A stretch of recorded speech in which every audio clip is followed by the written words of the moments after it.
Muy bien. Bueno, como ustedes recordarán, en la clase anterior estuvimos viendo algunos datos que nos permitan introducirnos a la materia. El día de hoy no será la excepción, seguiremos con ese material para poderlo completar. En la clase anterior esencialmente vimos que la historia pues es una ciencia que está sometida al método científico para poderse decir una ciencia, que con el paso del tiempo, bueno, pues se va adaptando. Mencionamos al paso padre o al que se considera como a su padre de la historia, que es el señor, persona que se llamaba Herodoto. Mencionábamos también algunas perspectivas, algunos enfoques bajo los cuales se analiza precisamente el tema por las condiciones históricas. El día de hoy, hablamos de sus fuentes también, el día de hoy vamos a continuar a partir de lo que son las ciencias auxiliares de la historia. Como sabemos, también lo vimos, la historia está dentro de un aglomerado de ciencias que se denominan ciencias sociales y que son precisamente parte de nuestro estudio y de nuestro bachillerato. Para tales fines, pues se trata de identificar o entender el comportamiento del ser humano que vive en sociedad y pues cómo se va a desarrollar. Entonces, de entrada esa es nuestra línea principal sobre la cual vamos a trabajar. Entre las ciencias auxiliares más importantes, no quiere decir que sean todas, pero son las más importantes las que he citado para este material. De primera instancia tenemos la paleontología. La paleontología es una ciencia que se encarga de estudiar los restos fósiles que han quedado o vestigios de eventos anteriores que en el paso del tiempo se mantienen ahí para pues, ser interpretados. Ejemplo de ahí son los esqueletos de dinosaurios, de otras civilizaciones, demás. Ahí es donde entra la paleontología. Especialmente se enfoca a lo que son fósiles huesos. ¿De acuerdo? Esa es la paleontología. Y se acompaña regularmente o tiende a ser confundida con la arqueología, que es la siguiente de las disciplinas, de las ciencias, perdón. En el caso de la arqueología es la que estudia todos los vestigios históricos de diferentes épocas que quedan ahí. Pueden ser generados por el hombre o pueden ser naturales. La mayor parte de las veces se va a enfocar en lo que son los vestigios creados por el hombre. Los templos, las pirámides, construcciones, habitaciones, etcétera. Pero pues obviamente también tiene ahí una complejidad. Hay que señalar un detalle. La arqueología se divide en 4 grandes secciones que o disciplinas que en su momento pues ya se checarán. Si alguien tiene la intención de ese estudio, bueno, pues tendrá que profundizar en esa área. En la siguiente tenemos lo que es la filología. La filología es el estudio de los documentos antiguos, ¿de acuerdo? Todo lo que sea un documento antiguo va a entrar en este concepto de lo que es filología. Bien, por ejemplo, no sé, se me ocurre las escrituras ¿cómo le llaman? Las sagradas escrituras, mejor dicho, documentos que queden de antaño, de la época de la colonia, de mucho tiempo atrás. Bueno, esos son objeto de estudio de esta ciencia. Sigue, a ver, ya vamos a ver, menciona Fer, sigue la etnología. La etnología lo que estudia es a las etnias, es decir, la diversidad cultural de las personas en algún determinado lugar, en algún espacio determinado. Uh-huh. A eso es a lo que refiero, a lo que estudia. Seguimos con la cronología. La cronología, pues, es el estudio del tiempo, sencillamente. ¿Sí? Sus etapas distintas, sus formas de ajustarse, los eventos, los sucesos, cómo van ocurriendo, eso es lo que estudia. Tenemos otra disciplina que es la geología, que regularmente la podemos llegar a confundir con la geografía, pero no es así. Son cosas distintas. Cuando hablo de la geología, me refiero al estudio concretamente de la Tierra, pero se basa, por ejemplo, en lo que son las capas, la estructura que tiene el planeta Tierra. ¿Sí? La geología estudia eso, el suelo y la estructura de la Tierra. Mientras que la geografía estudia básicamente todos los accidentes y todo lo que se genera a partir de la forma y la formación de la Tierra. Ese es el punto de diferencia que tienen uno de otro. Y me salté aquí inconscientemente la filosofía, que sabemos que es la ciencia que estudia el pensamiento o la forma del pensamiento correcto. Y básicamente yo le llamo el porqué de las cosas. ¿De acuerdo? Bien, hasta este punto, con este listado, ¿alguna duda, alguna pregunta? No, profe. ¿No? Ok, sí, sí tienen oportunidad de ir tomando sus notas, pero ok, para que no se quede. Igual si de todos hay duda o algo, me dicen y con gusto regresamos. Ok, seguimos entonces ahora con lo que es la antropología, que también forma parte de este listado.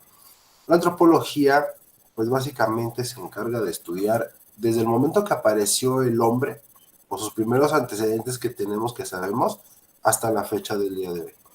Y tal vez en un futuro. Todo lo que son los vestigios humanos.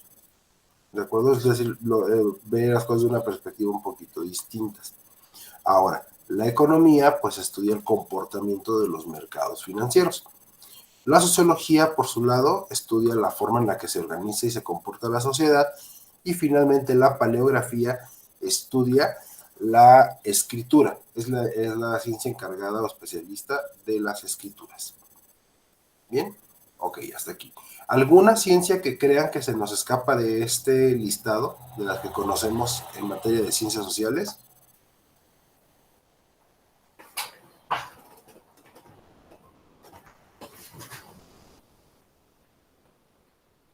La filosofía. La filosofía está marcada ahí, ok, pero sí forma parte. Muy bien, Lupita. ¿Qué otra? La psicología. La psicología, muy bien. Se nos olvida ahí, pero es importante porque también forma parte. Fíjate que en el tema de la psicología hay como varias vertientes. Hay algunos que dicen que la psicología como tal pertenece a la rama de las ciencias biológicas, porque al final de cuentas se desprende de un ser vivo, que es el ser humano.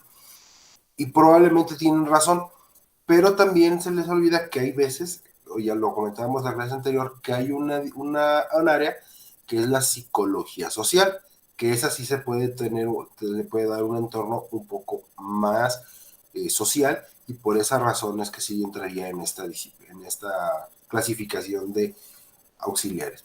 Ahora, mi pregunta es, ¿puede haber, creen ustedes que haya ciencias que no sean del conglomerado de las ciencias sociales, pero que formen parte de la historia, que le ayuden? ¿Cuáles se les ocurre que puedan funcionar?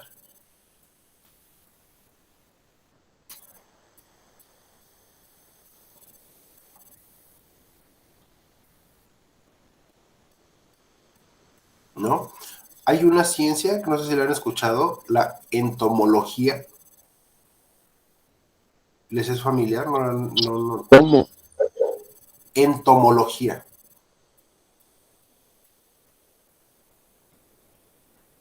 ¿no? Bueno, la No, creo que no. entomología, ok, la entomología estudia a los insectos y es una disciplina que es un auxiliar, por ejemplo, en las materias de la criminalística, y se utiliza o se puede utilizar en los procesos históricos para identificar que, de acuerdo a los vestigios o algunos insectos, se puede saber tal vez la edad de un rastro, la época a la que perteneció, o datos, datos generalizados en ese sentido. Casi puedo decirles que todas las demás ciencias, la mayoría, se pueden utilizar como auxiliares de la historia, aun y cuando no forman parte de las ciencias sociales.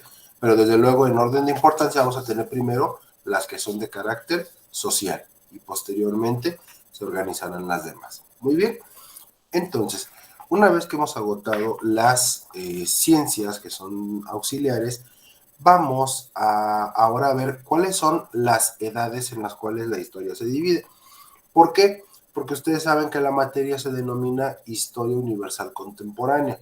Entonces, al hablar de historia universal, vamos a hablar de el mundo completo. pero también tenemos que señalar un periodo determinado que nos va a permitir hacer una mejor distinción del hecho, ¿de acuerdo? Entonces, para efectos prácticos, esto tal vez ustedes lo recordarán que ya lo vieron en la secundaria, lo vieron tal vez en alguna parte de lo que llevan de la prepa. Sin embargo, bueno, pues vamos a retomarlo, porque de repente sí nos genera un poquito de confusión, para que sepamos cuando hablamos de periodos históricos a qué me estoy refiriendo. Bien, a ver, este primer periodo histórico es quizás el periodo histórico más largo que tenemos registrado, pero también el periodo histórico que tiene más dudas alrededor de sí, ¿de acuerdo? Miriam, ¿qué observas a partir de la información que está en la lámina? ¿Cómo me la pudieras tratar de explicar? Y ya nada más ahorita complementamos información. Pues yo entiendo que hace 2 millones de años aparece pues lo que vendría siendo el primer ser humano y ya después de ahí se van como contando antes de Cristo y mientras más va avanzando ya después pasa después de Cristo, aparece la escritura y todo eso. Correcto, muy bien. Vamos nada más a puntualizar lo que Miriam nos interpreta. Está muy bien. Y lo que tú acabas de hacer es precisamente lo que se hace en la historia. Interpretamos con relación a lo que tenemos a la vista o a lo que podemos identificar. Bueno, dice que primeramente este periodo histórico, algo que se denomina prehistoria. Ese es el nombre genérico, digamos, que se le da, ¿de acuerdo? Pero también es conocido en algunos otros, por algunos otros autores, como el comunismo primitivo. Vamos a ir derivando esos detalles. Paola, ¿me puedes decir a qué te suena ese concepto de comunismo, perdón?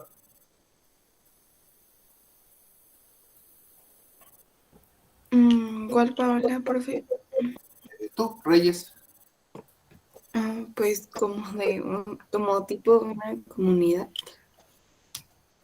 Correcto. ¿Y qué hace una comunidad?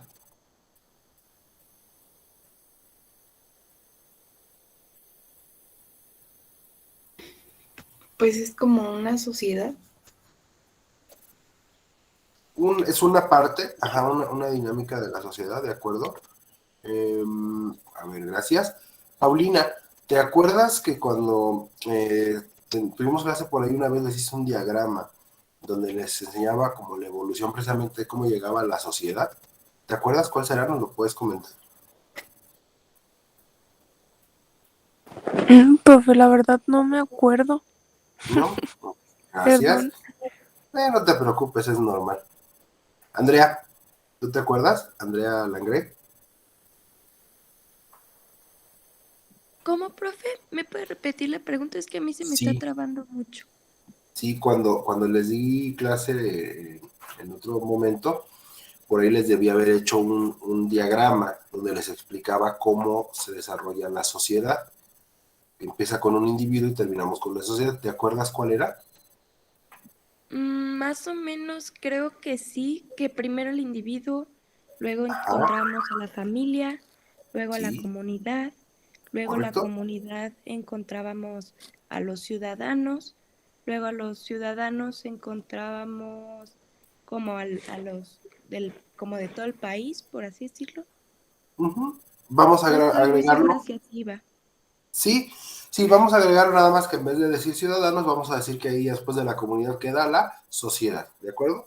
Entonces, entonces quedaría de esa forma sencillamente. A ver, déjenme ver, alguien está preguntándonos algo.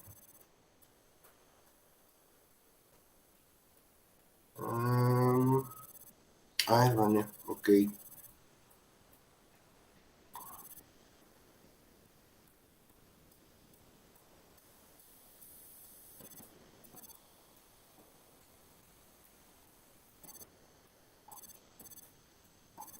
Bien, bien, para los que no conocen ese diagramita, háganlo en su cuaderno en este momento. Bueno, todos incluso como recordatorio no está más. como dice Andrea, tiene toda la razón. De inicio, dibuja un monito, ¿sí? Un ser, una persona, un individuo, uno solito. Es que no tengo aquí pizarrón ahorita. ¿Listo? Ese sería como el primer eslabón. Vamos a hacer como una cadenita.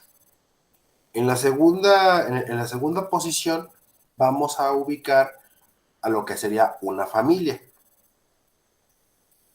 ¿Sí? Hasta lo voy a ir escribiendo aquí en el chat para que se les haga, lo vayan viendo.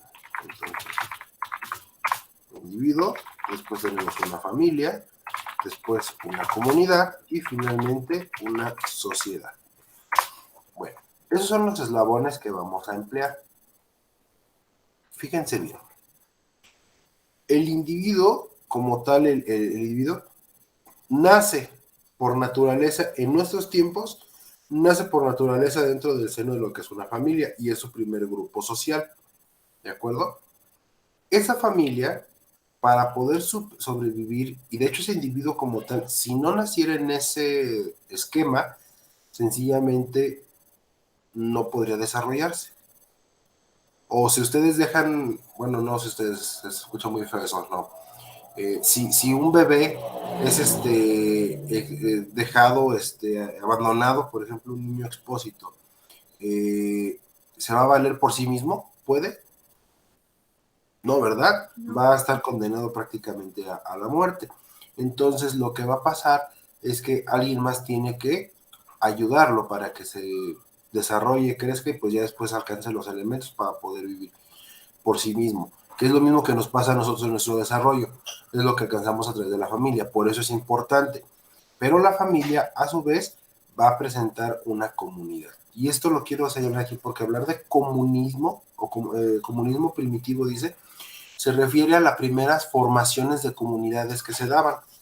Para nosotros la comunidad hoy en día entendemos que es como pues una pequeña sociedad donde a lo mejor la mayor parte de la gente nos conocemos, coadyuvamos entre nosotros con las necesidades, compartimos algunos esquemas, algunas condiciones.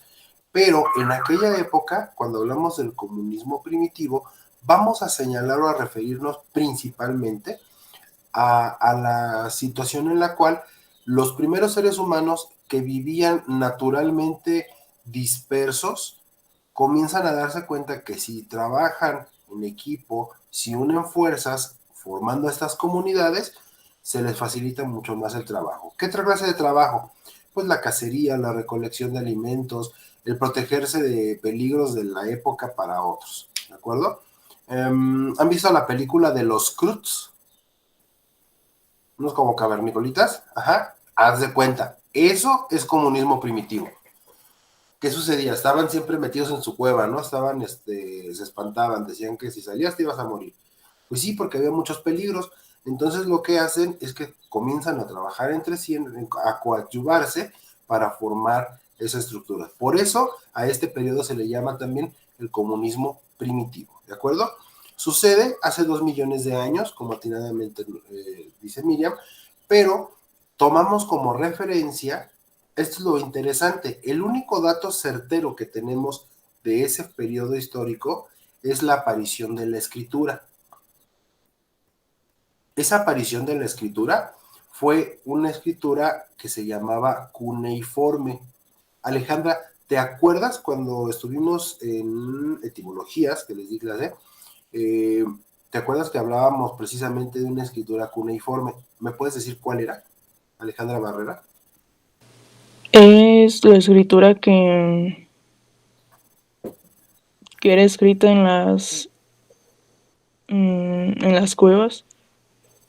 Sí, pero ¿qué civilización lo hacía? ¿Se acuerda? ¿Alguien recuerda ese dato? ¿A quién se le atribuye? ¿Eran los egipcios? No, Pau, casi, cerquita. ¿Los sumerios? Eran los mesopotámicos, ¿no? Vamos a estar pasando lista, chavos. No, eran los fenicios. ¿De acuerdo? Los fenicios son los que crean este tipo de escritura. ¿De acuerdo? Que es la escritura cuneiforme. Entonces, el único dato certero que tenemos hasta ese punto es el momento en el cual termina ese periodo, que es cuando aparece la escritura. Oye, profe, ¿y entonces dónde inicia? Bueno, inicia cuando aparece el ser humano o el primer o el vestigio más antiguo que tenemos de ello. ¿Quién es el vestigio más antiguo que tenemos? Que teníamos, de hecho, porque todavía no lo han bautizado, Lucy. pero el más anterior, Lucy, correcto. Donde Lucy es un esqueleto de un homínido, vamos a decirlo así, de un eslabón entre el simio animal y el ser humano, que ha sido descubierto y que se está fechado en casi 2 millones de años, un poquito menos, no sé el dato exacto. Cuando fue descubierto se sabe que es una hembra y se le denomina Lucy, ese es el nombre que se le da. Entonces por eso decimos que de ese punto en adelante. ¿Alguien ha visto esa película, la película de Lucy? La de la chava que le meten una droga y que empieza a trabajar su mente a todo lo que da. Es una forma de representación más o menos de esto, de este dato que estamos señalando. Entonces, ese es el primer antecedente. Sin embargo, hay que decirlo que en años recientes se han dado o se han encontrado antecedentes un poquito más antiguos que Lucy, que nos permiten saber que el ser humano está presente ahí, pero son fragmentos de hueso, no son concretamente un esqueleto o una osamenta completa. ¿De acuerdo? Hasta este punto, ¿dudas, preguntas? No, profe. ¿No? Ok, muy bien. En este periodo, también hay que decir, todos estos eventos suceden dentro de lo que son los años antes de Cristo. Tenemos abajo, ahí en la lámina, dice de 5.000 a 3.000 años antes de Cristo.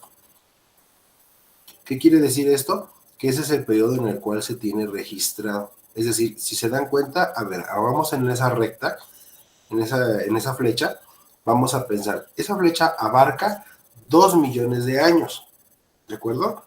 Pero de esos 2 millones de años, nada más tenemos fechados y ubicados en la historia sin lo que sería la diferencia de 5.000 a 3.000. O sea, lo que tenemos en periodo histórico son más o menos 2.000 años. Lo mismo desde que Cristo llegó hasta nuestras fechas.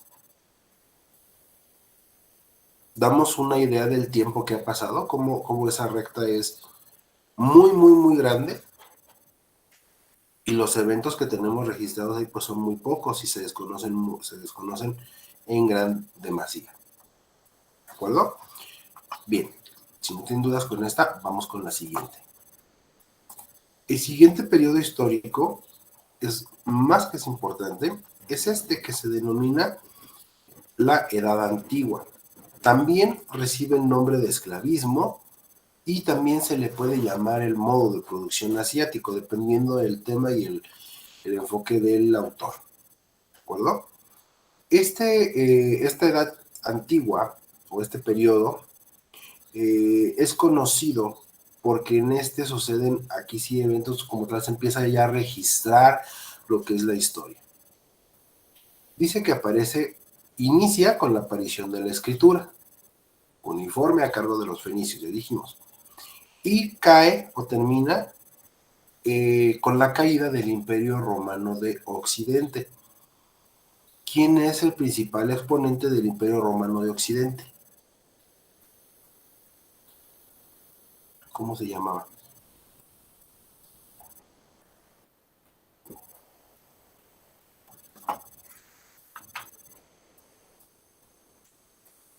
¿Nadie? El principal... No era estar a gusto, profe. Casi, cerca por esas épocas. Está cerca, Jimé. ¿No? Ok. Hay un señor que se llamaba Alejandro Magno. Sí lo han oído mencionar, supongo, ¿verdad? ¿Sí se acuerdan? Ok. Alejandro Magno, el más grande emperador del Imperio Romano, que es el que lleva el imperio a su máxima expresión en cuanto a extensión, poder y demás, ¿de acuerdo? Bueno, entonces, todo ese periodo, este periodo como tal que nos habla, desde la aparición de la escritura hasta el año, dice 476 después de Cristo, aproximadamente. O sea que en este lapso sucede el evento de Cristo. Vamos a hablar ahí primero de ese tema. A ver, antes de entrar en ese supuesto de la división de los años de antes y después de Cristo, es necesario señalar o ver por qué se le llama de las tres formas a este periodo. Primero se le llama Edad Antigua porque pues es la primera que puede ser registrada concretamente o por lo menos con esa intención, ¿de acuerdo? Sin embargo, también se le llama esclavismo porque la mayor parte de estas civilizaciones que ustedes ven listadas aquí logran su máximo exponente, logran su esplendor gracias a la aplicación precisamente del esclavismo. El esclavismo es también una forma, va a repetirse ahí con algo que aparece que se llama, o le denominamos el modo de producción. ¿Alguien me puede definir qué es un modo de producción? En la historia, desde luego.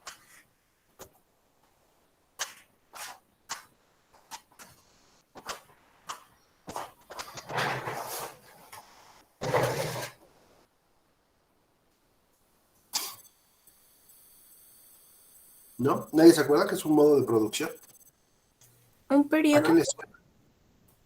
Son periodos, muy bien, Paula. ¿Qué característica tendrán para que no servirán?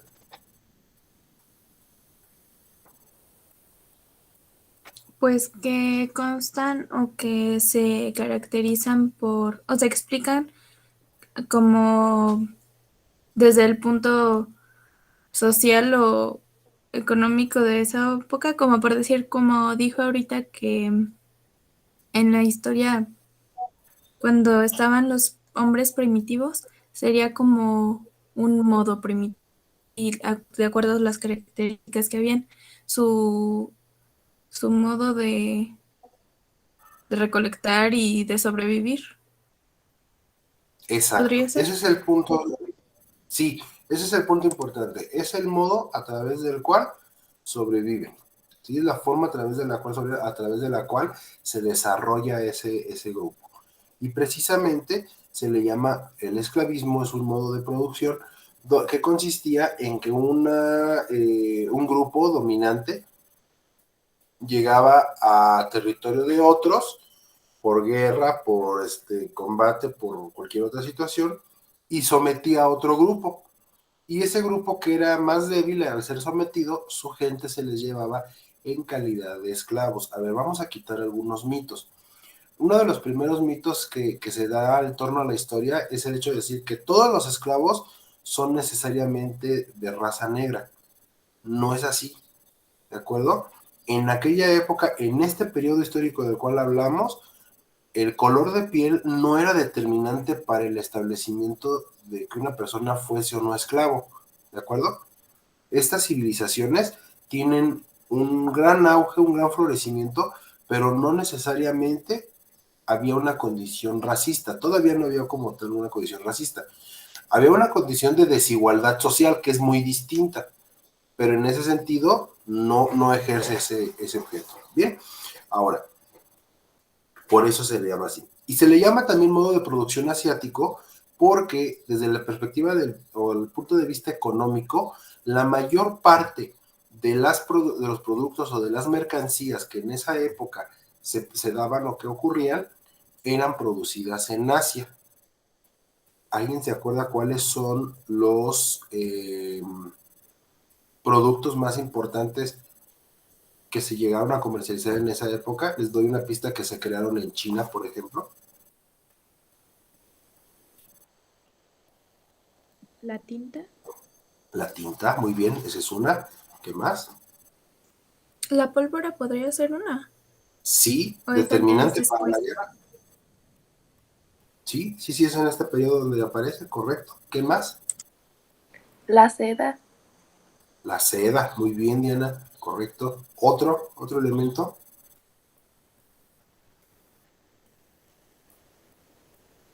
Papel. Correcto, muy bien, Argenis. El papel y el papiro, que son dos cosas distintas. ¿Saben la diferencia entre el papel y el papiro?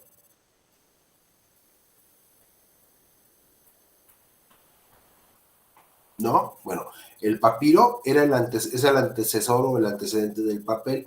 El papiro es un lienzo que se crea a partir de una especie de caña. Me voy a tratar de explicar. ¿Han visto los tapetitos con los que se hacen los rollitos de los makis, por ejemplo, del sushi? Sí, o que ya ven que son como tiritas de bambú, ¿no? Que están como o de maderita, que están como tejidas. Bueno, el papiro era una planta que tenía una forma así como del bambú, como de carrizo. Entonces, lo que hacían es que cortaban esas laminitas y las entretejían, así para que eran como tapetitos como de ese estilo. Y sobre ese tapete es sobre el que se escribía, ¿de acuerdo? Entonces, el primer antecedente, ese se llamaba papiro. Y posteriormente nace o aparece lo que es el papel, que ya como lo conocemos hoy en día, pues tiene todo su proceso. Muy bien. Entonces ya hablamos de papel, hablamos de papiro, hablamos de tinta, de pólvora, mencionaron también, no mencionamos bueno, las armas de fuego inician ahí con eso de la pólvora.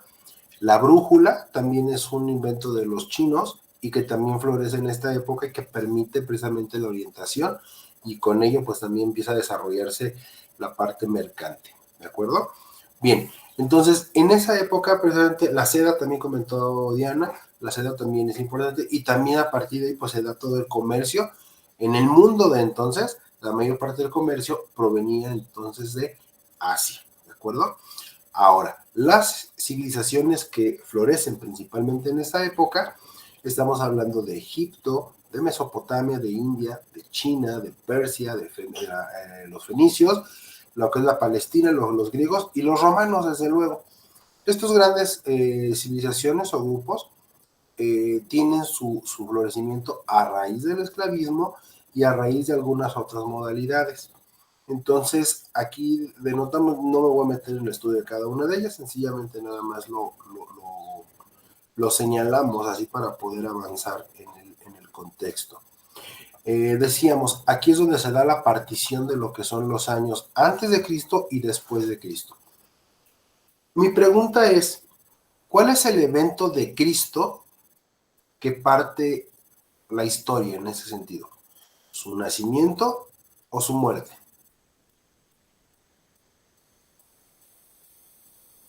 Nacimiento. Muerte.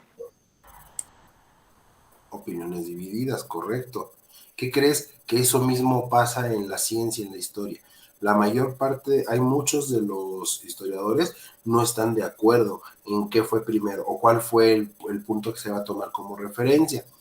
Entonces, no hay un año concretamente que se pueda decir este es el año del nacimiento de Cristo o este es el año de muerte. ¿De acuerdo? No está clasificado, no está fechado. Lo que hace las cosas un poco más extrañas. ¿Me pueden recordar, por ejemplo, cuántos años se estima que tenía Cristo al morir? 32. Algo así. 33. Como 34. 33 más o menos. Bueno, pues te platico que como no podemos ubicar concretamente su nacimiento y tampoco su muerte, tenemos de entrada un periodo como de 33 años que están perdidos en la historia. Es decir, cuando hablamos de antes y después de Cristo, nos referimos no a un año como el que conocemos actualmente, sino nos referimos a ese periodo que fue como tal la vida de Cristo, que es lo que se señala.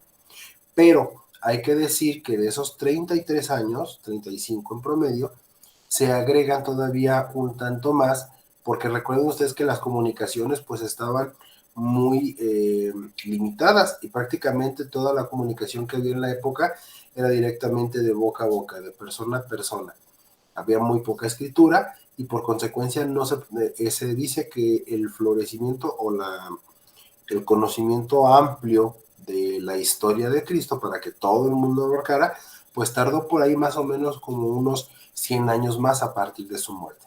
Entonces, concretamente, cuando hablamos de antes y después de Cristo, ese punto, ese parteaguas, más o menos algunos historiadores lo fechan entre 100 y 150 años de la historia que están perdidos, es decir, que no son los que no están fechados.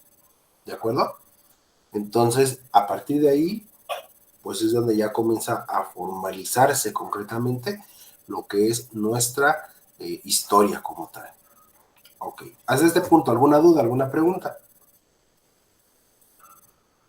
¿Algún comentario que quieran abonar? También son bienvenidos, ¿eh? También si alguien tiene datos adicionales, siempre son útiles.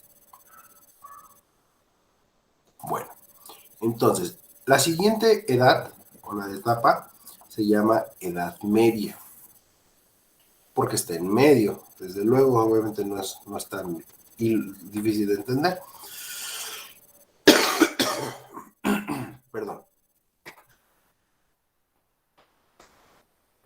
En esta Edad Media también recibe el nombre de feudalismo. Si ustedes se acuerdan, uno de los modos de producción, precisamente así se llamaba. ¿Recuerdan sus clases de historia de la secundaria? El modo de producción feudalista.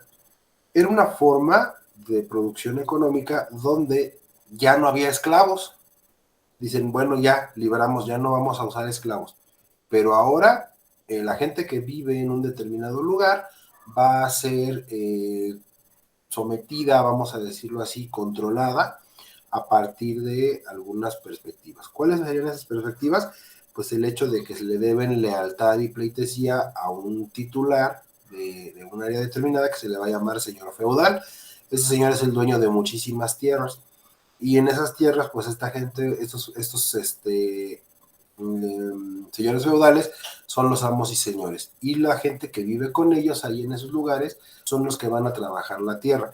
Vamos, podríamos decir que es una forma distinta de esclavismo, pero a final de cuentas pues no tenían una libertad total. ¿Por qué? Porque pues eran generaciones y generaciones, una tras otra, que estaban siempre endeudadas con el señor feudal. ¿Por qué? Porque el señor feudal se encargaba de decir, bueno, tú procesa la tierra, cosecha, me vas a dar la cosecha, tomas una parte para que sobrevivan ustedes y el resto yo lo comercio y obviamente de ahí también le voy a dar al rey una parte para que los reyes se mantengan. Los reinados en aquella época eran, digamos, lo de moda, era lo in. Ahora, el periodo histórico abarca desde que se cayó el Imperio Romano de Occidente, en el 476 después de Cristo, eso sí está fechado, hasta la caída del Imperio Bizantino en 1453. Algunos autores manejan que esta edad termina no con la caída del Imperio Bizantino, sino con el descubrimiento de América, ¿de acuerdo? En algunos libros, en algunas condiciones van a encontrar ese tema. ¿Alguien me puede decir en qué año fue el descubrimiento de América?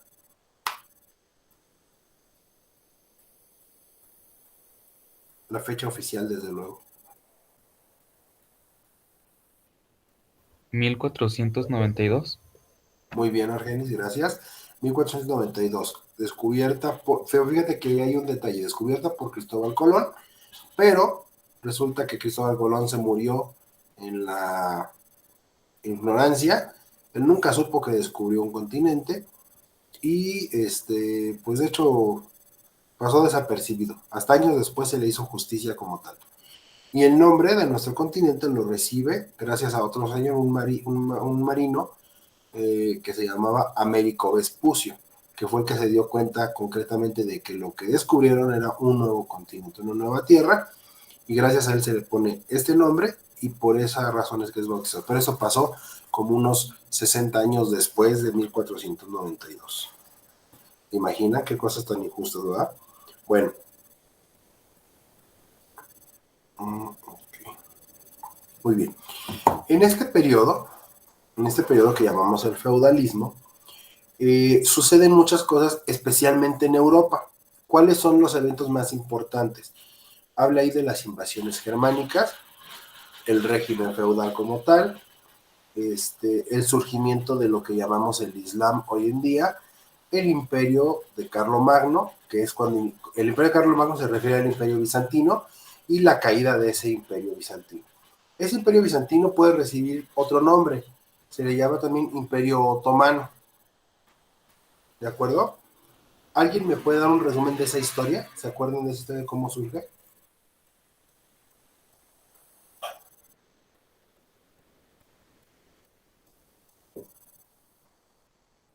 ¿no? Bueno, las civilizaciones de las que hablamos en la etapa anterior pues van fluyendo cada una y van teniendo su mayor esplendor. Desde luego hay algunas que son más dominantes que otras. Resulta ser que la que resulta, en el cuento cortito y rápido, el que sale victorioso de ese tema son los romanos, ¿de acuerdo? Entonces, los romanos se expanden por prácticamente todo el mundo conocido para entonces y van haciendo colonias alrededor, o van tomando, mejor dicho, conquista de territorios. Ojo, había pueblos que estaban siendo, vamos a llamarles errantes, iban de un lugar a otro, no tenían una estabilidad.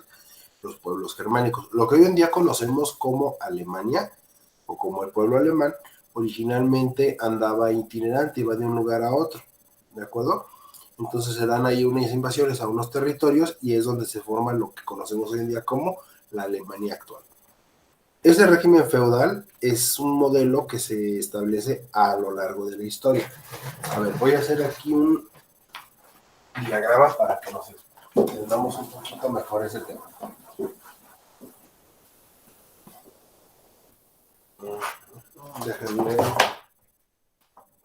Déjame borrar mi pizarrón, creo que...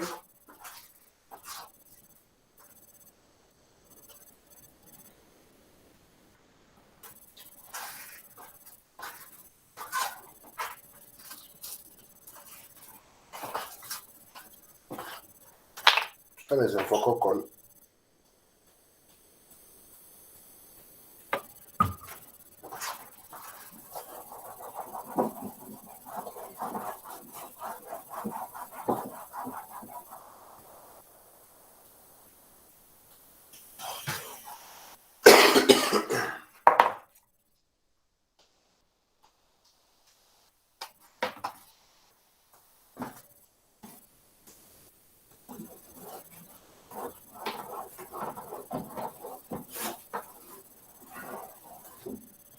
Para que no sea tan aburrido nada más estar hable y hable y hable.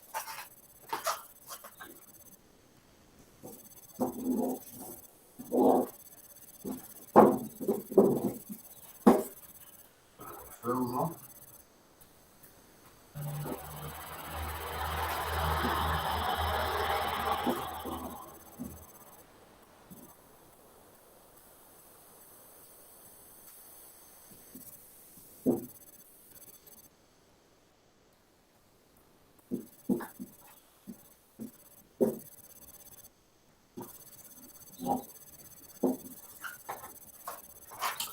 Ok.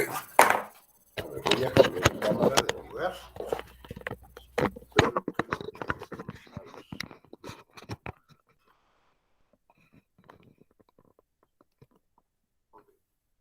¿Se alcanza a distinguir el... Profe, ¿cree que nos pueda mandar una foto? Sí, claro. A ver. Estoy bien.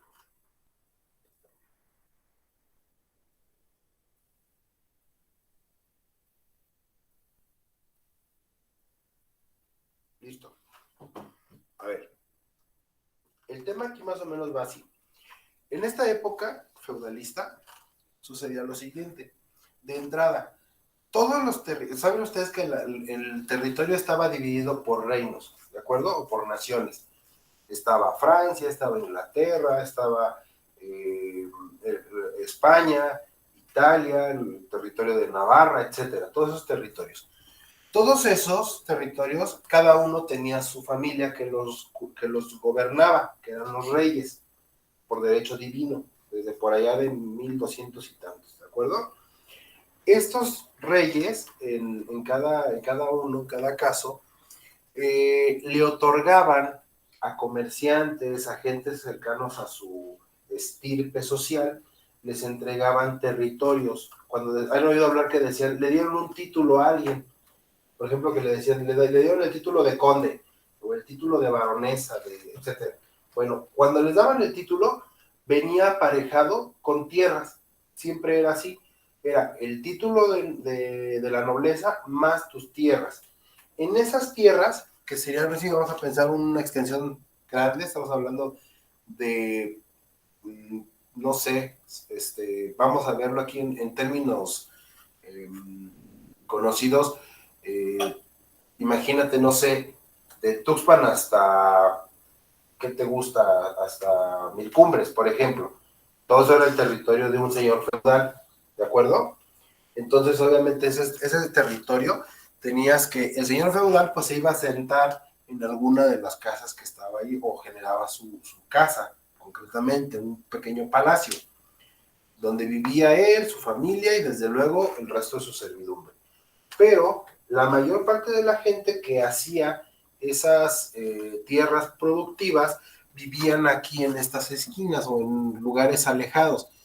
A estas personas se les llamaba siervos, ¿de acuerdo? Los siervos eran la gente del pueblo, la gente campesina. Ellos, su función era básicamente producir, hacer que la tierra produzca. ¿Qué tierras iban a producir? Pues todas estas que están acá libres. La cuestión es que el señor feudal, como él tenía una deuda directamente para con el rey, ¿qué sucedía? El rey tenía que tener siempre, al ser el gobierno, al ser el elegido de Dios, tenía que tener siempre disponibilidad en su mesa de lo que requiriera.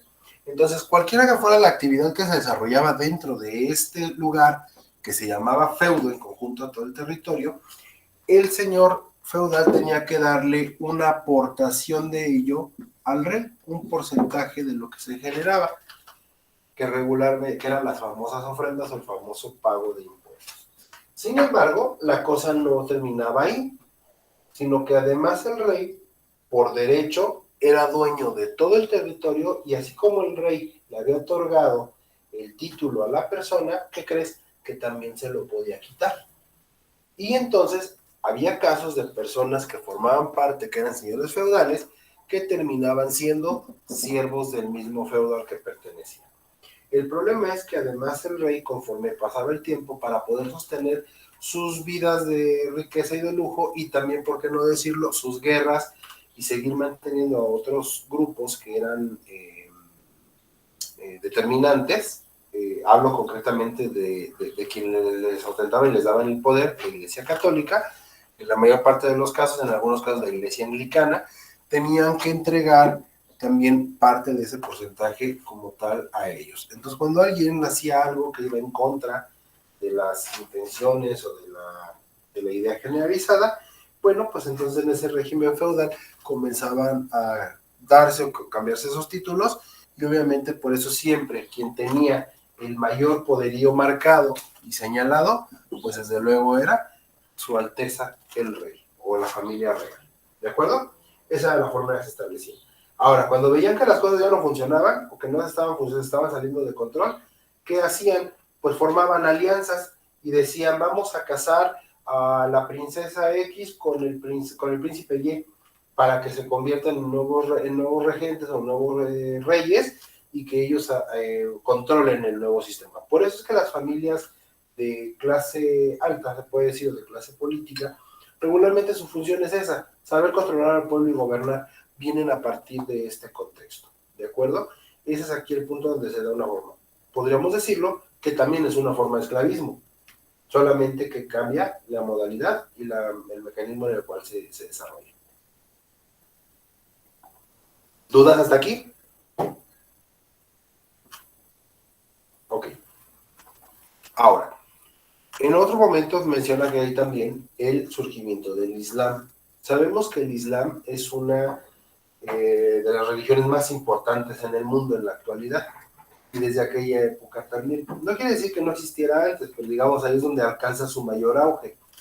Pero no solamente es el Islam, sino que también se dan otras corrientes de ideología religiosa. En el caso de Francia, concretamente, España, Inglaterra, tenían ahí una diferencia.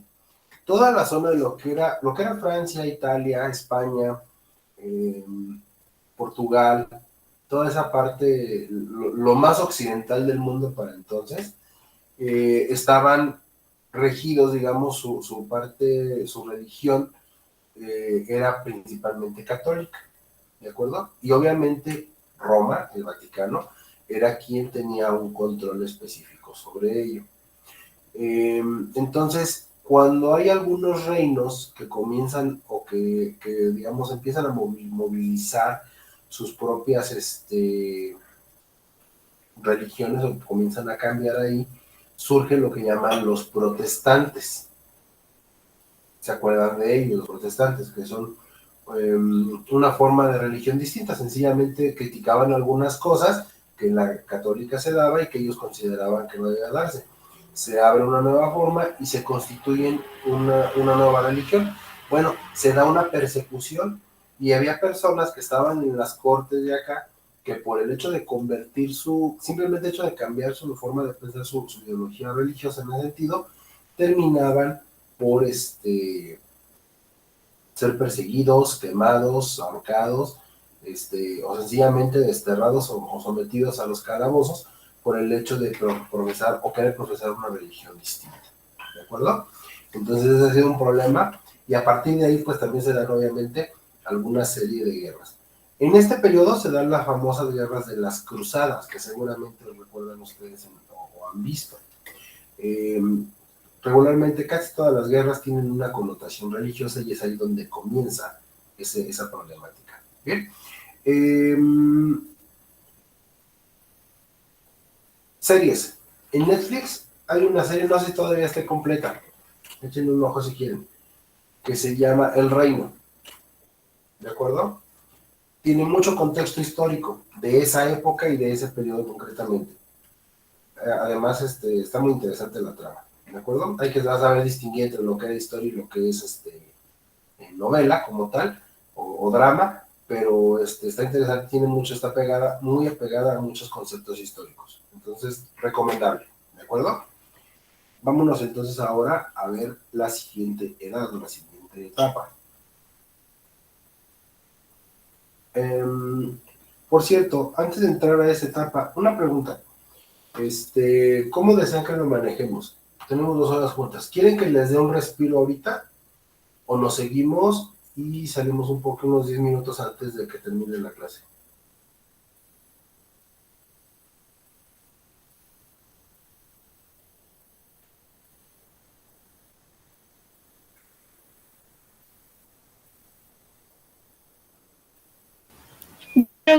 Seguimos y pues salimos antes. Ok, Vanessa va por esa opción. Gracias. ¿Me pueden informar los demás qué opinan? A ver, levante su mano, por favor, los que estén por la afirmativa de la compañera Vanessa.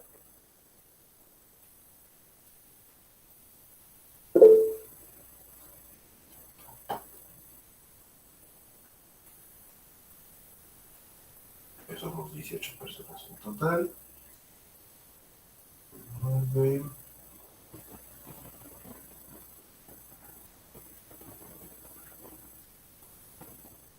Ok, bueno, entonces lo hacemos así. De acuerdo. Muy bien, entonces continuamos. Gracias. Ya pueden bajar su manita. Muchas gracias. Bien. La siguiente edad entonces que nos corresponde observar es la edad moderna. Entonces ya nos está acercando un poquito más.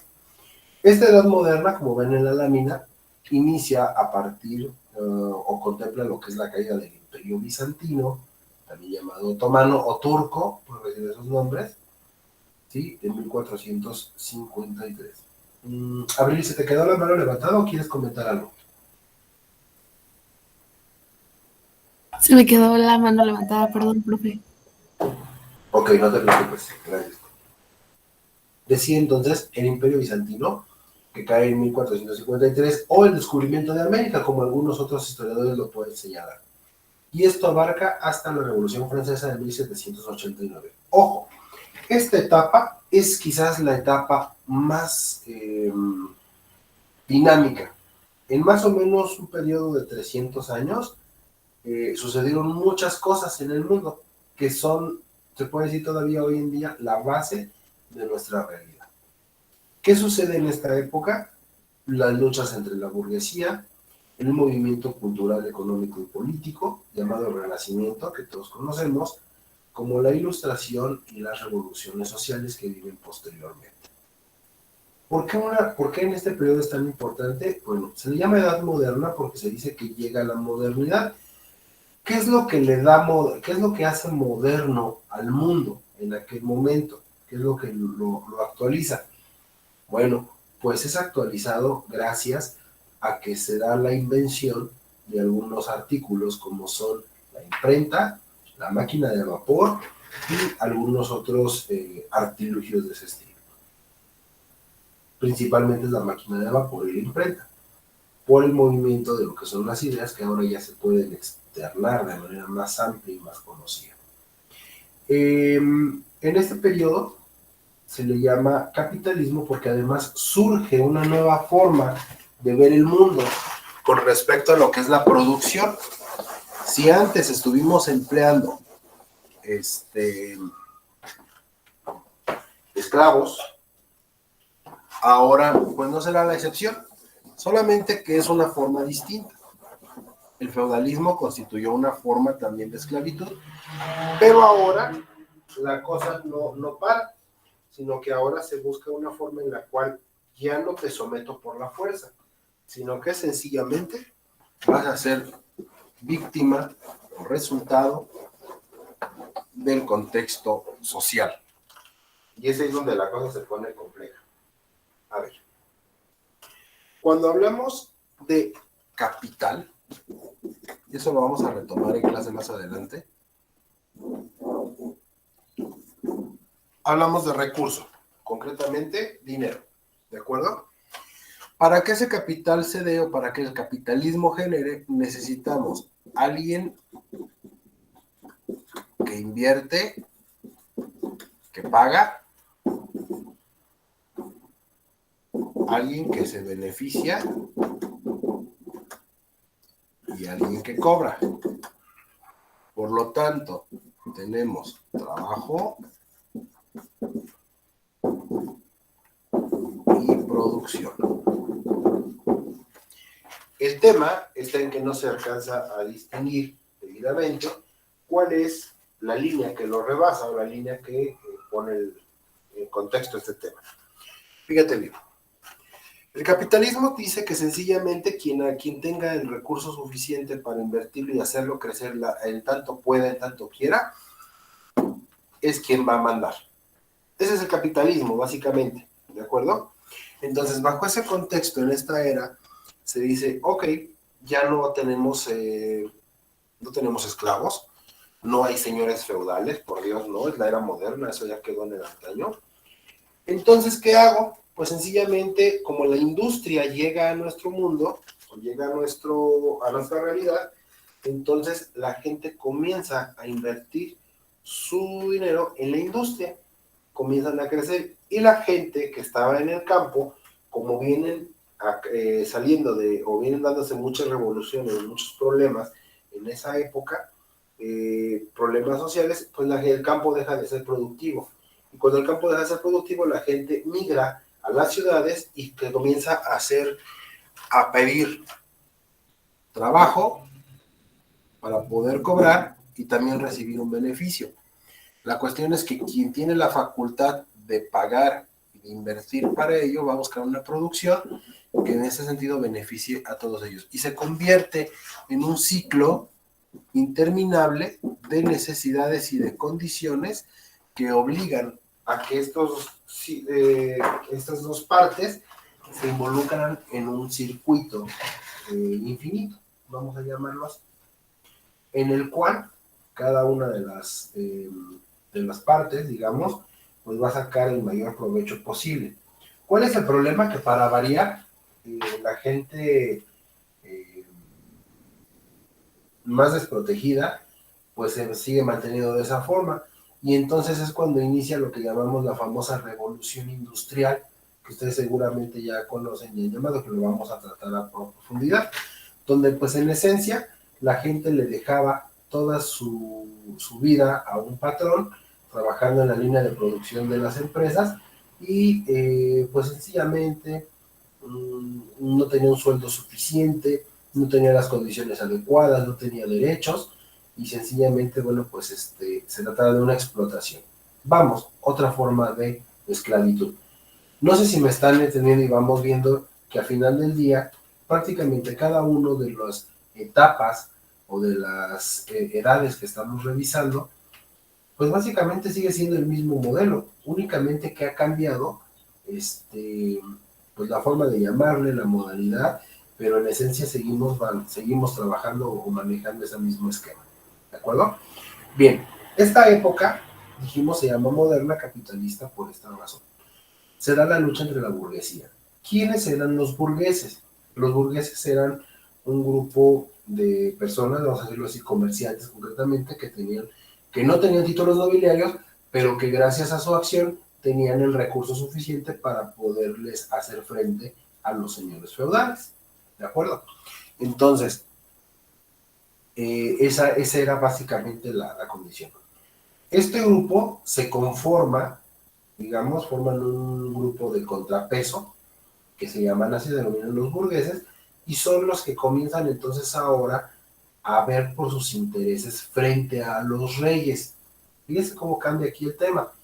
Ahora los burgueses van y le dicen al rey, yo te doto de lo que requieras, yo te pago impuestos, yo te estoy manteniendo, pero yo te puedo exigir. Y por lo tanto, las exigencias comienzan a tornarse en enfoques sociales, en enfoques económicos y en enfoques religiosos y políticos por consecuencia.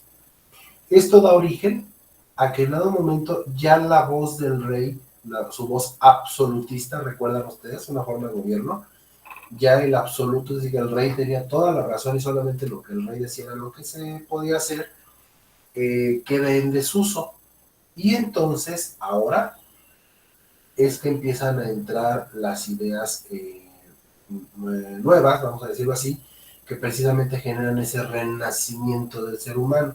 Se le llama renacimiento porque el individuo vuelve a nacer, se dice que vuelve a dar a luz, vamos a decirlo así, como humanidad, ¿de acuerdo? Como cuando nacemos. En el Renacimiento hay 4 exponentes principales de acuerdo a las bellas artes: Rafael, Leonardo, Donatello y Miguel Ángel, que son los principales exponentes en lo que es la materia de arte, ¿de acuerdo? Pero también surgen muchos otros, a esos 4 les llaman las 4 tortugas ninja, así podemos ubicarlo.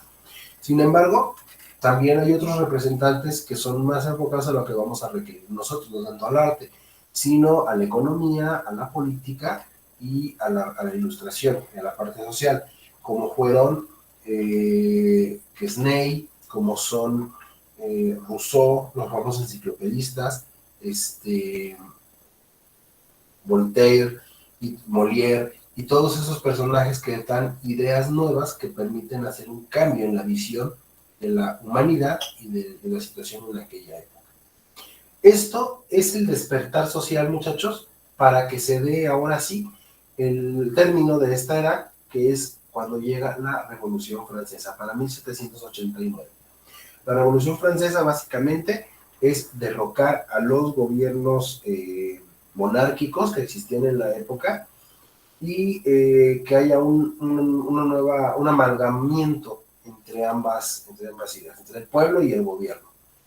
Para ello, en Francia, que es el punto central, es donde se da este conflicto. Y es ahí donde termina esa edad e inicia la nueva y última edad de la historia, es decir, la edad contemporánea.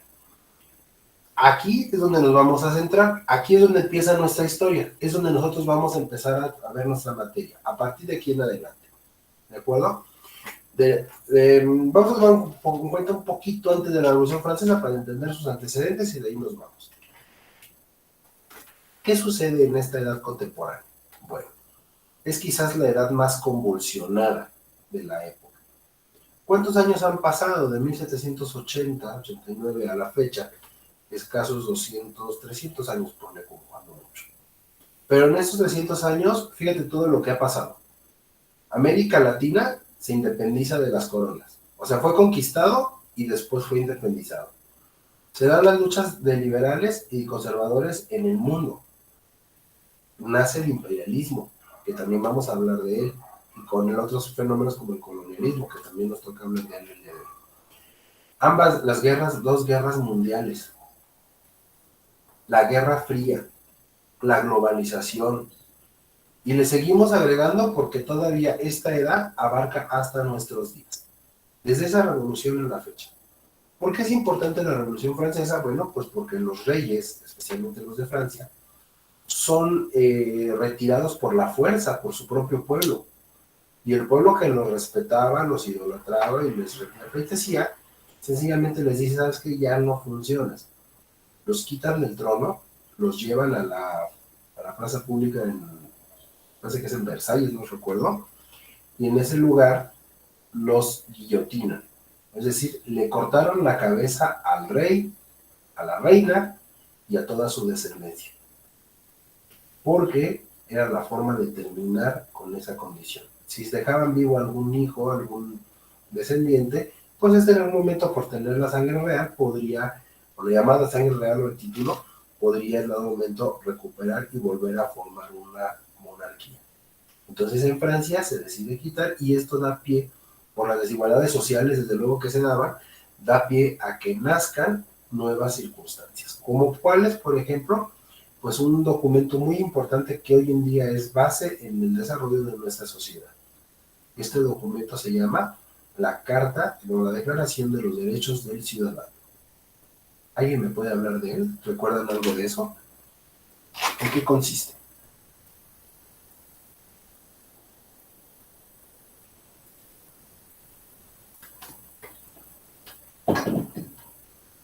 ¿No? A ver quiénes son ¿hay alguien que sea promotor de alguna de las tendencias actuales?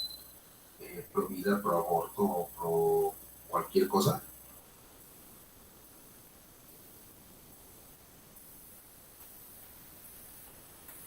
¿No? ¿Nadie se considera líder en ese área? Ok. Bueno, les digo que todo lo que hoy en día defendemos tanto y que tanto dolor de cabeza causa a las autoridades y demás y a la sociedad, los famosos derechos humanos, nacen gracias a esta Revolución Francesa. ¿De acuerdo? Por eso es tan importante, porque al término de la Revolución Francesa se le otorgan derechos a la ciudadanía de manera global, de manera general, y a partir de ahí el resto de las naciones pues lo van a ir tomando como una parte, una referencia para sí mismos. ¿De acuerdo? Entonces por eso es muy importante que entendamos en ese sentido la función que tiene para tales fines. El resto de lo que está en la presentación es nada más información adicional sobre las civilizaciones principales. Ya no lo voy a abordar, hasta aquí vamos a dejar esta presentación, porque pues ya nada más es ahondar un poquito en lo que ya señalamos. Ya ustedes si quieren tener más conocimiento al respecto, pues pueden ahondar con ello. ¿De acuerdo? Bien, entonces en conclusión, lo que necesitábamos recuperar de aquí es que tenemos 5 edades históricas. ¿De acuerdo? Vamos a ver. La primera edad, Estefanía, ¿cómo se llama la primera edad? Vamos a ver si es cierto que quedó claro, que no hay duda.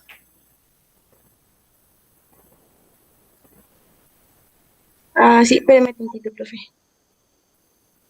Cheque ahí su apunte. El primero era el periodo histórico. Prehistórico, correcto. Gracias. Fernanda, ¿me puedes decir con qué inicia y con qué termina ese periodo? ¿En mi cámara?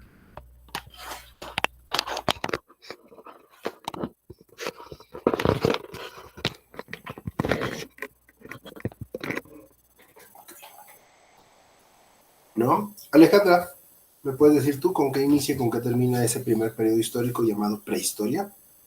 Inicia con la aparición del ser humano y termina con la escritura. Correcto, gracias.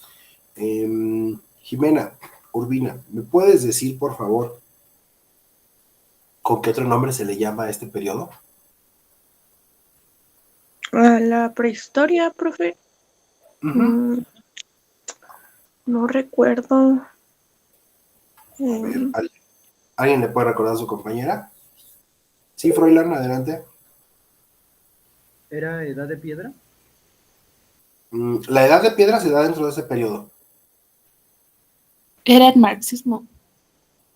Comunismo primitivo. Correcto, Alejandra, comunismo primitivo. Muy bien. Entonces, ¿edad prehistórica o comunismo primitivo? Bien.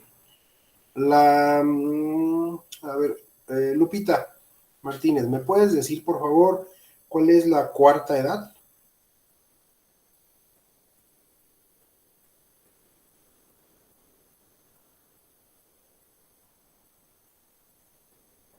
¿Me puede repetir, profe? Es que se trabó la... No sé qué, se está trabando un buen... Sí. ¿Cuál es la cuarta edad que vimos?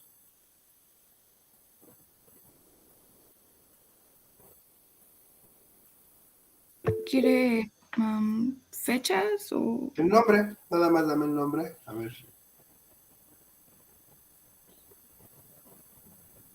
A ver, como que dice Pau que ella sí se la sabe. A ver, Pau, dime.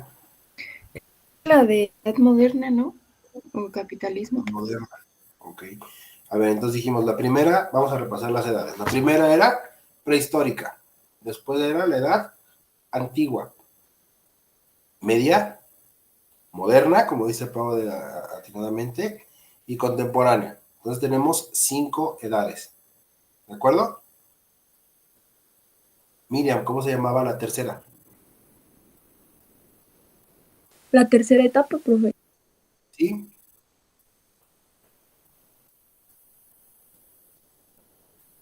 La moderna, no, ¿verdad? A ver, Argenis. ¿Es la media?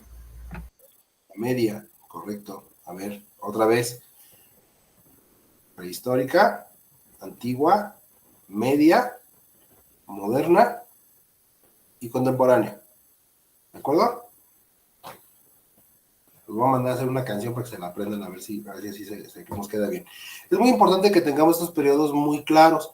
¿Por qué? Porque a partir de ello podemos ubicar, eso nos va a facilitar. Muchas veces nos perdemos en la historia y andamos revolviendo a Colón con Cortés y cosas por el estilo, pues nada que ver, ¿no? Ok. A ver.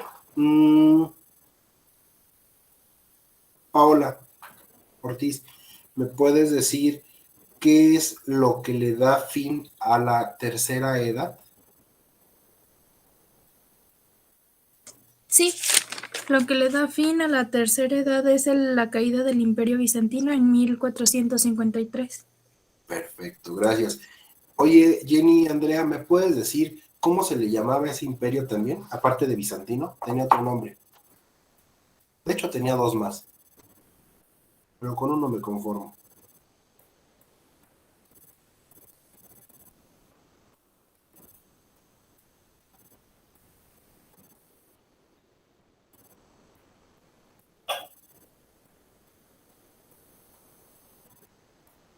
No, creo que no me oye. O a lo mejor no está. Quetzali, ¿tú me puedes decir, por favor?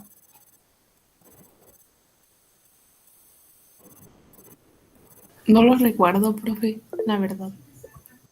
A ver, acá alguien levantó la manita, que sí. Argenis, ¿eres tú? Adelante. Según yo dijo que otomano. Correcto. Y también mencioné el tercero, ¿te acuerdas de ese? Que les dije que también... No, solo anoté el otomano, profe. Ok, póngale ahí que también se le llama turco, imperio turco. ¿De acuerdo? Muy bien. Andrea Gutiérrez, ¿me puedes decir cuáles fueron los principales eventos que se dan en la edad contemporánea?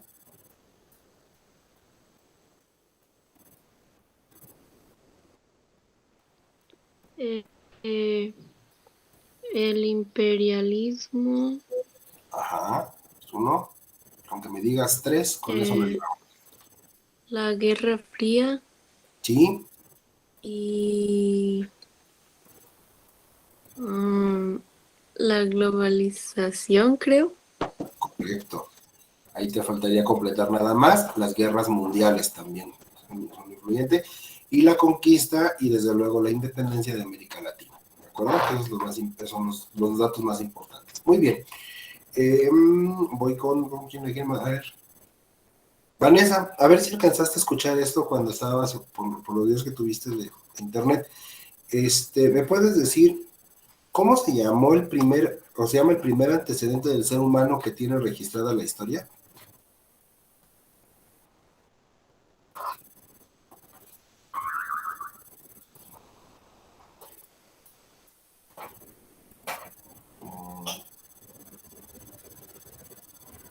No, sigue teniendo problemas. Bueno.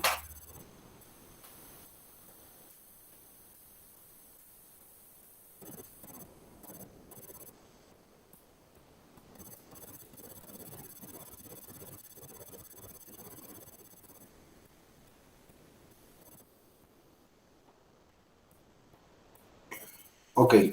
Profe, Dime. Sí, Marlo. Adelante. perdón, es que me salí como 2, 3 minutillos, es que no tenía conexión. Perdón. Sí, no te preocupes. Ok, seguimos entonces. A ver, ¿quién me falta? Bueno, es que ya les pregunté a todos. Pero, a ver, Diana, creo que a ti no te había comentado. Mande. ¿Puedes decirme cuáles son los eventos principales que destacamos en la famosa edad? ¿Cuál te gusta? La edad antigua.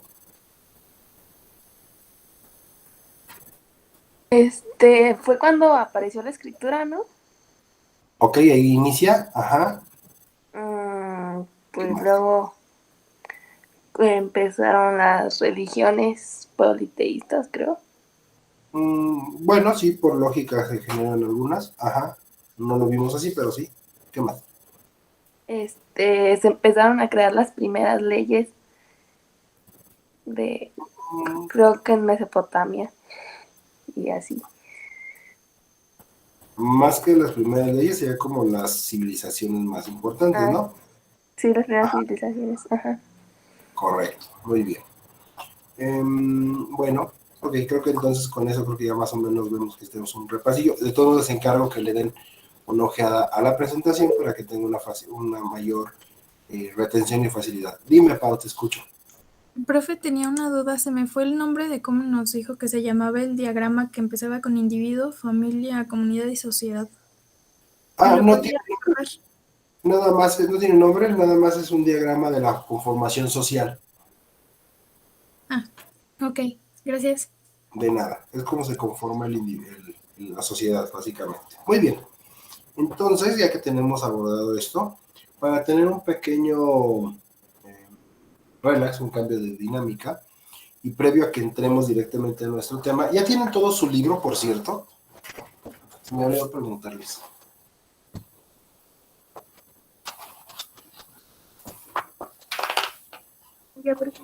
Sí, ya. Sí. ¿Sí? Perfecto, muy bien. Entonces ya vamos a poder trabajar. Ok. Bueno, entonces si me hacen favor, vamos a la página 6. Ustedes van a observar que el primer tema que nos toca ver es el colonialismo, específicamente el africano, el de América Latina y de Asia. Habla también, dice, el tema se denomina así, del colonialismo africano, América Latina y Asia, a las naciones imperialistas, potencias industrializadas de Europa como modelo hegemónico considerando las revoluciones burguesas. Ya ahorita ya no vamos a entrar entonces tan desprovisto, porque ya conocemos y ya vimos ahorita un poquito sobre lo que es el paso de la historia y la base. Tengo una pregunta nada más que me gustaría que me respondan con toda sinceridad. El haber abarcado este material previamente, sí fue funcional. Había encontraron cosas que habían olvidado o que desconocían. O básicamente Sí. no. Sí, profe, la verdad sí me ayudó bastante. A recordar más que nada. Sí, porque son cosas que ya habían visto. Yo la nada neta, más. yo ni me la sabía. Tú no las conocías, Mau. Ok, perfecto. Siendo sincero. Ok, gracias, pero ya las conocemos entonces. Con eso lo libramos. Muy bien. Ok, vamos a la página 5, por favor. Tienen ahí una evaluación diagnóstica. Vamos a tratar de responderla rápido. A ver, Miriam, ya veo que le está pegando el demonio de la flojera. Hágame el favor de dar lectura a la primera preguntita y de responderla de acuerdo a su criterio, por favor. ¿De la evaluación? Sí, evaluación diagnóstica, página 5, por favor.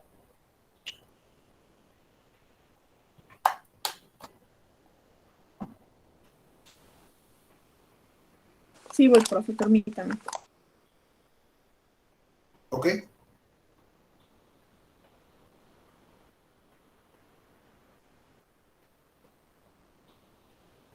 Dice, ¿quiere que le lea la que tiene varias opciones? Sí, por favor. Ah, ok. El colonialismo en Asia y África se caracterizó por la A. Difusión de ideologías diversas. B. Libertad que se otorgó a las colonias. C. Educación a los aborígenes. O D. Explotación de sus recursos naturales y humanos. Yo creo que fue la, la D. La opción de explotación de recursos naturales y humanos. ¿Ok? Bueno, señor consejero, aquí sí vamos, es una evaluación diagnóstica, no hay tanto problema, cada quien seleccione la que considere prudente y las vamos a ir comparando con el paso de los días en nuestra actividad, ¿de acuerdo? Muy bien, gracias Miriam. Marlon, por favor, dame lectura en la segunda pregunta si ya tienes tu libro a la mano. Voy, profe.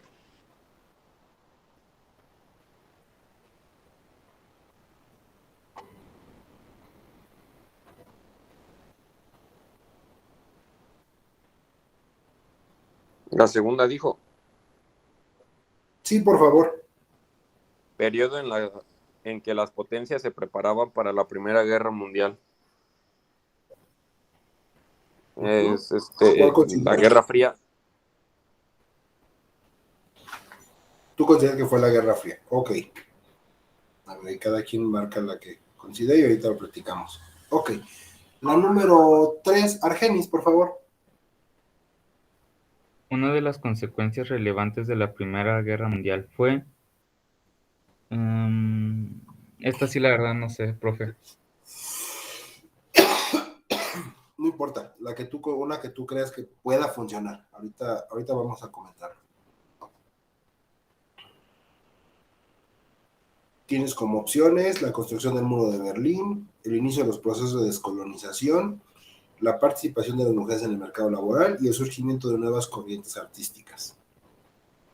Pues creo que el inicio de los procesos de descolonización.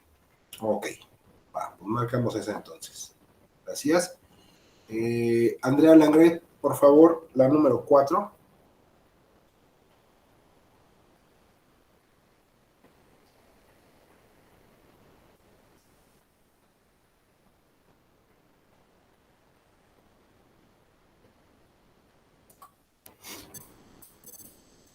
No me escucho, creo. Diana Guadalupe, ¿le ayudas, porfis?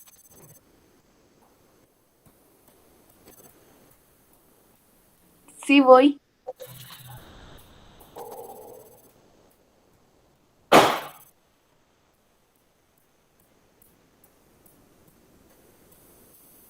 La 4 dice, generó gran descontento popular y fue una de las causas del estallido de la Revolución Rusa.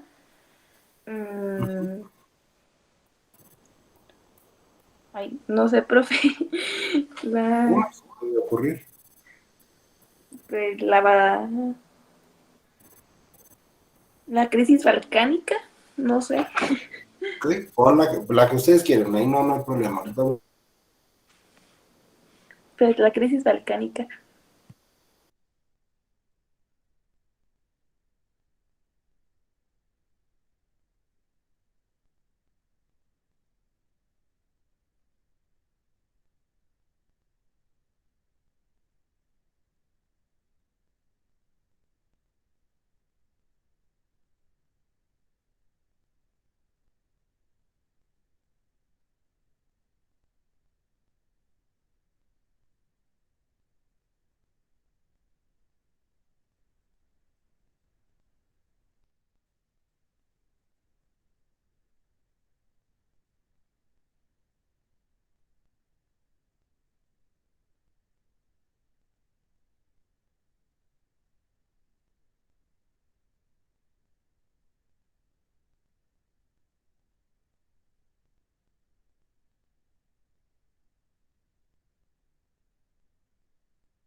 Soy yo, el profe se salió. Sí, ¿no? Se salió. Es que nadie hablaba.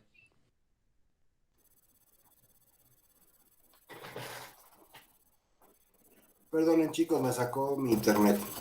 Ok, estaba entonces preguntando por la diferencia entre el colonialismo y del imperialismo. ¿Alguien me la puede decir, por favor? Es una opinión, recuerden que es una evaluación diagnóstica, no hay respuestas correctas ni incorrectas. Yo, profe, Sí, que salí adelante. que el colonialismo implica que una nación tome el control sobre otra. Y el imperialismo como que siento que se refiere como a lo económico, político. Como en otra vertiente te refieres. ¿Mande? Te refieres como en otra vertiente, en otro aspecto. Ajá, sí. Ok, bueno, muy bien, esa es tu opinión. Cada quien vaya por ahí respondiendo, por favor. Siguiente pregunta, dice, ¿qué papel desempeñó el nacionalismo al inicio de la Primera Guerra Mundial? ¿Alguien me quiere dar su opinión? Fernanda, ¿puedes? ¿O alguien más? ¿También es válido?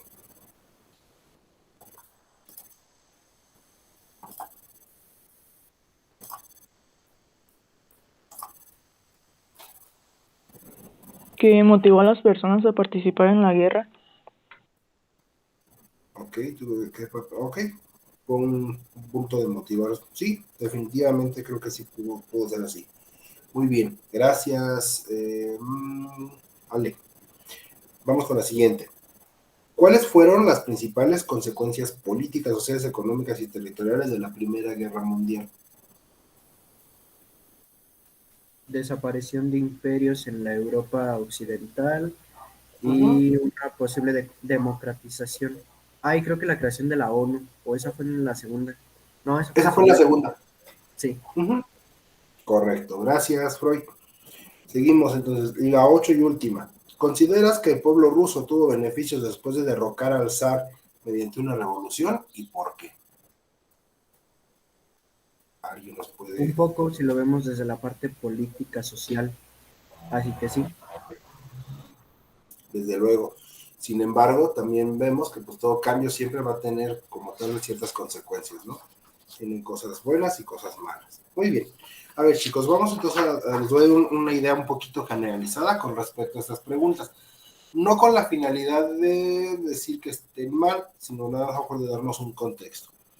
El colonialismo, dice la 1, en Asia y África se caracterizó, podríamos decir que un poquito de todas, porque al final de cuentas no se podría haber desarrollado si no había difusión de ideologías diversas en la época, pero también hay que decirlo que fue muy cerrada. Entonces, hay libertad, dice, libertad que se otorgó a las colonias, no, porque las colonias, al momento de ser colonizadas, precisamente lo que pierden es ese concepto de libertad, ¿de acuerdo?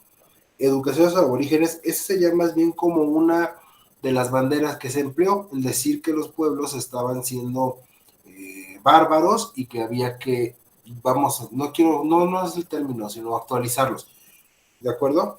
Y finalmente nos dice la otra opción, explotación de los recursos naturales y humanos. Esa es la opción más cercana que tenemos. ¿Por qué?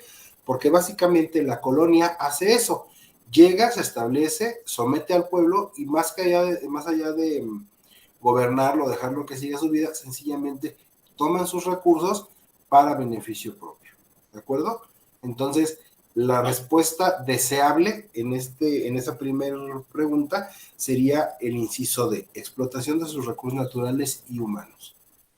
¿De acuerdo? Para que vayan haciendo sus anotaciones. Número 2.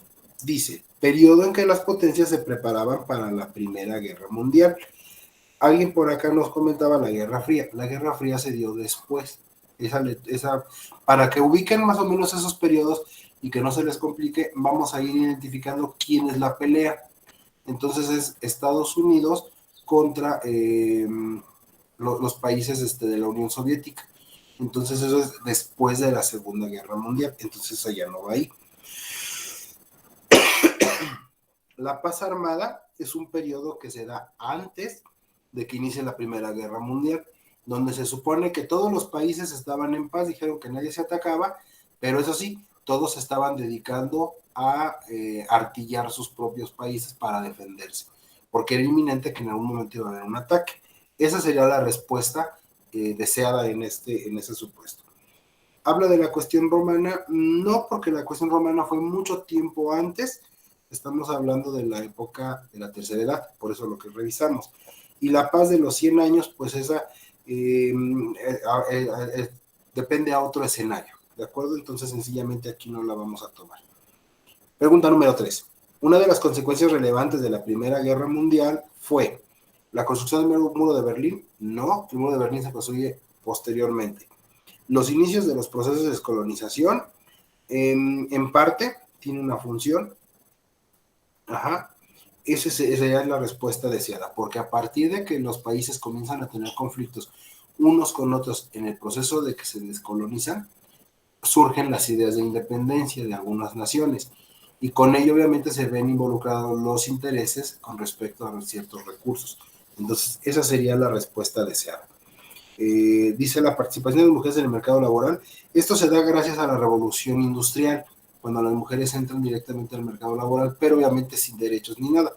Entonces eso lo podemos ver en otro aspecto. Y el surgimiento de nuevas corrientes artísticas influye, pero no necesariamente es una revolución artística, entonces podríamos dejarla de lado. Bien. Número 4. Generó gran descontento popular y fue una de las causas del estallido de la Revolución Rusa. La crisis balcánica, no. La guerra de los Balcanes se dio de manera posterior. La autocracia zarista se refiere a que el mismo gobierno, digamos, se automantenía o se mantenía gracias a expensas del pueblo. Entonces, hablar de autocracia significa la forma de gobierno propia, es decir, el gobierno establece sus reglas para gobernarse a sí mismo a lo que son los reyes, que eran los zares. En Rusia no se llamaban reyes, se llamaban zares, ¿de acuerdo? Y el pueblo pues tenía sus leyes aparte. Entonces esa sería la idea general. La guerra de Crimea no entra en este contexto, y la batalla de Inglaterra, esa pertenece a otro tema, ¿de acuerdo? Diferencias entre colonialismo e imperialismo. Rápidamente, el colonialismo, como dijo su compañera, entra una nación dominante sobre otra y toma sus recursos. En el imperialismo, sencillamente los deja que sigan trabajando, pero el imperio lo único que hace es que gobierna y revisa esa parte. Por ejemplo, en el caso de Inglaterra, tiene muchas colonias que actualmente pues todavía forman parte de su famoso Reino Unido, pero no necesariamente se dedica a explotarla, sino deja que la misma colonia, que la misma nación lo explote. Por ejemplo, Australia forma parte de su mancomunidad, pero de todos modos tiene su propio gobierno, su propia forma de explotación, y únicamente la reina, en este caso, es su soberano, es su gobernante, ¿de acuerdo? Esa sería la diferencia. ¿Qué papel desempeña el nacionalismo al inicio de la Primera Guerra Mundial? Pues es determinante, porque a partir de esa forma es que se establece que la gente pueda acudir sin mayor problema a la guerra. Quiere decir que muchos no iban por voluntad, pero eran obligados, ¿de acuerdo? Después, ¿cuáles fueron las consecuencias políticas, sociales, económicas y territoriales de la Primera Guerra Mundial? Bueno, pues las políticas es que se rompieron relaciones entre países que tenían como tal, y obviamente establecen nuevos contextos. En la materia social es que se da una división entre grupos sociales de acuerdo a naciones, de acuerdo a estratos sociales, etcétera. En los económicos, pues que todos los países entran en una crisis que se inicia en 1900, que tiene como consecuencia la crisis mundial del 29, y finalmente los temas territoriales, pues en la división de los lugares, especialmente de Alemania. Ese es el conflicto. Por eso ahí sí es donde se establece el muro de Berlín, y se está dividida la Alemania de Oriente y de Occidente. Y finalmente, el pueblo ruso tuvo beneficios después de que se derrocó al zar mediante la revolución, claro, porque se quitan de encima el contexto de las, ¿cómo se llama eso? Como de los impuestos establecidos, pero obviamente también se van a ver dañados de alguna forma. Bien, entonces, en esencia, vamos a quedar ahí ¿Y qué creen? Que les estoy debiendo sus 10 minutos, porque, miren, ya casi se nos está acabando la hora. Paso lista rápidamente, por favor, me hacen favor de responder. Recuerden que el día de hoy su asistencia va por 2, porque son 2 horas juntas. Alejandra. Presente. Su participación también. Ana Karen no estuvo, está justificada. Diana Guadalupe.